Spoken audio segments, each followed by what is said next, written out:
Hari ini kita melihat bagaimana hukum dipermainkan.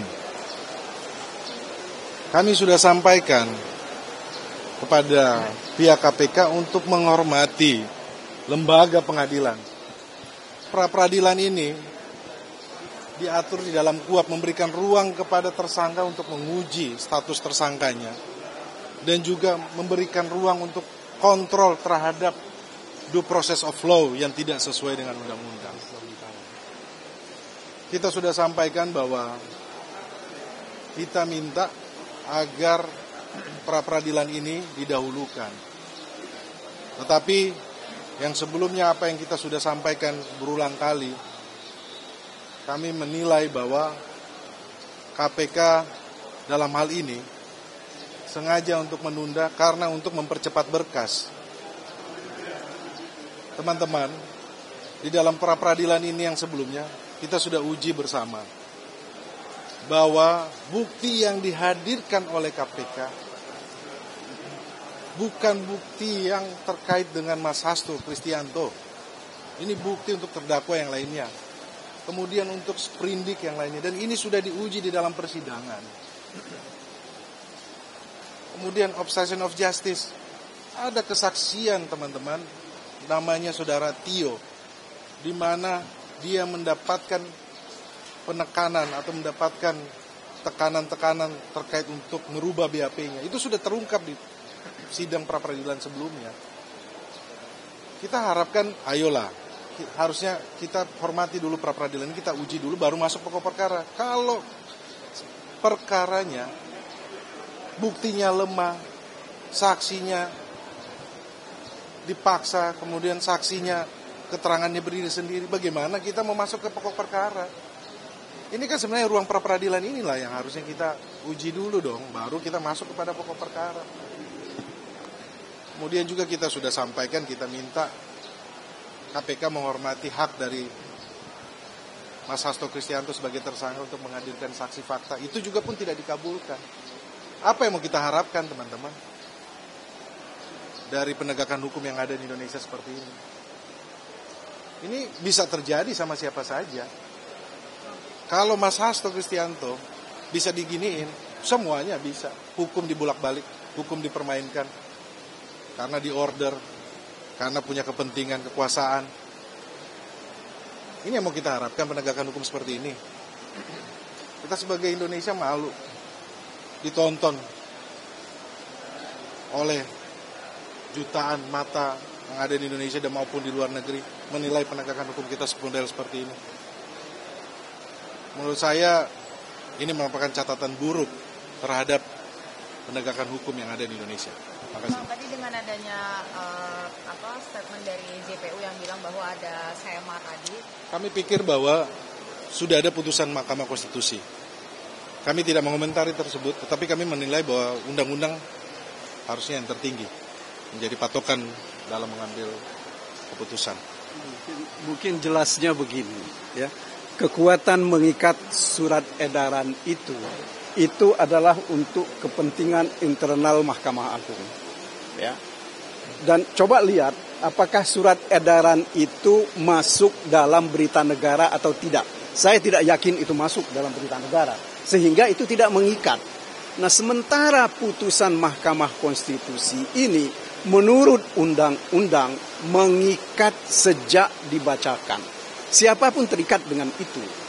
Sehingga oleh karena itu seharusnya dan tentu kita harapkan bahwa Pengadilan Negeri Jakarta Selatan ini akan menghormati putusan Mahkamah Konstitusi ini. Ya, dalam arti bahwa mereka harus memutus perkara ini dengan mengesampingkan ya apa yang ditetapkan oleh KUHP mengenai kewenangan untuk menggugurkan pra-peradilan. Sebab apa? Sebab kewenangan menggugurkan itu akan terjadi karena ini ada cara-cara yang tidak ya benar ya dan tidak menurut hukum dilakukan oleh KPK secara sengaja. Makanya itu yang saya sampaikan dari tadi Kalau ini kita biarkan, ya, ini akan menjadi kebiasaan buruk dalam praktek hukum kita yang merugikan semua pihak. Ini yang harus dicegah oleh pengadilan sekarang. Saya kira begitu, ya. Ya, saya tambahkan sedikit. Tadi pagi saya sampaikan bahwa KPK telah menegakkan hukum dengan cara mengenyampingkan hukum. Siang ini akan saya sampaikan dengan tegas bahwa KPK telah menegakkan hukum dengan melanggar hak asasi manusia.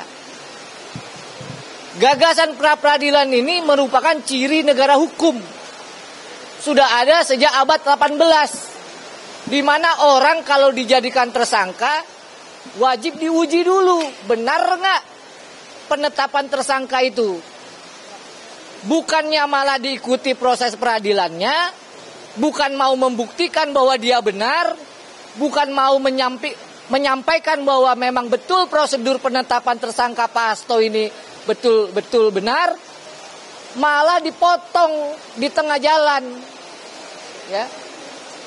Saya sampaikan lagi, pra-peradilan itu hak tersangka, hak asasi manusia. Apa akibat dari P21 dan percepatan proses ke pengadilan? Sama dengan bahwa KPK mengabaikan hak tersangka. Jadi ini bukan soal ya dibuktikan aja di pengadilan nanti. Kalau itu udah pokok perkara. Yang kita perjuangkan sekarang ini dan yang dipotong oleh KPK itu benar nggak kewenangannya digunakan? Betul nggak sesuai dengan prosedur? Apakah ada alat bukti permulaan? Ini yang diuji di pra-peradilan. Ya, karena nggak mau diuji, makanya dipercepat, dilimpahkan ke pengadilan. Apa begini caranya? Itu yang penegakan hukum yang benar apa? Saat Pak Hasto Kristianto, Sekretaris Jenderal PDI Perjuangan dibegitukan, siap-siap kita semua dibegitukan. Siap-siap Bapak Ibu semua mengalami hal yang sama. Ditetapkan tersangka, mau menguji hak kita, dipercepat berkasnya. Ya. Jadi sekali lagi yang pertama KPK telah mau menegakkan hukum dengan mengenyampingkan hukum. Yang kedua KPK mau menegakkan hukum dengan memberangus hak asasi manusia, hak tersangka. Itu yang saya mau sampaikan. Terima kasih. Oke, saya tambahkan ya. Begini ya teman-teman ya. Pertama-tama kita itu semakin yakin bahwa proses penetapan tersangka ini adalah pemindahan yang dipaksakan. Gitu. Kenapa kita katakan sebagai pemindahan yang dipaksakan? Ini buktinya bahwa pra-peradilan itu tidak dipertimbangkan. Pada saat ini kita melihat bahwa ada kekhawatiran dari KPK untuk bisa berdiskusi, beradu argumentasi. Apakah memang hak-hak seorang tersangka itu bisa diuji atau memang bisa dibuktikan bahwa prosedurnya itu sudah sesuai dengan prinsip-prinsip hukum. Itu paling penting sebenarnya. Karena sebagai dikatakan oleh Patra tadi gitu kan, prinsip dari adanya pra-peradilan ini adalah harus fokus untuk menguji apakah secara prosedural mendapatkan alat bukti itu sudah benar, relevan, dan itu bisa menjadi alat bukti. Itu paling penting sebenarnya gitu kan. Dan itu merupakan sebagai fungsi-fungsi kontrol. Pemidanaan bukan untuk menghukum seseorang individu, bukan. Tetapi bagaimana memastikan hukum itu bisa berjalan dengan sebagaimana mestinya. Ini konstitusi ya. Nah, oleh sebab itu makanya pada saat ini apabila pada saat ini bahwa ada kekhawatiran untuk bisa berargumentasi di pengadilan menguji terkait dengan prosedural, artinya di situ memang terbukti adanya dugaan pidana yang dipaksakan. Karena apa? Karena proses dari penetapan tersangka dan kemudian ditahan dan kemudian setelah itu dilimpahkan itu sangat cepat sekali. Nah, oleh sebab itu makanya apa alasan kekhawatiran dari pihak termohon sehingga ini dipercepat? Dan sebenarnya ya pada saat ini hakim bisa memutuskan bahwa persidangan itu tidak mesti 7 hari. 7 hari itu adalah paling lama, bukan paling singkat. Berdasarkan pasal 82C. Ya artinya kalau bisa kayak gitu 3 hari pun ini bisa dilakukan gitu kan. Dan itu diputuskan terkait dengan ini gitu kan. apabila memang ada itikat untuk menyelesaikan ini dan berargumentasi secara argumentatif bahwa prosedural untuk mendapatkan alat bukti dalam artian bewis puring itu bisa dipenuhi oleh KPK sebagai aparat penghukum untuk menetapkan seseorang menjadi seorang tersangka. Lah itu dikatakan sebagai hak-hak tersangka. Dan inilah dikatakan sebagai prinsip-prinsip fair trial sebagaimana dalam konsep-konsep hak asasi manusia. Itu kira-kira teman-teman. Terima kasih.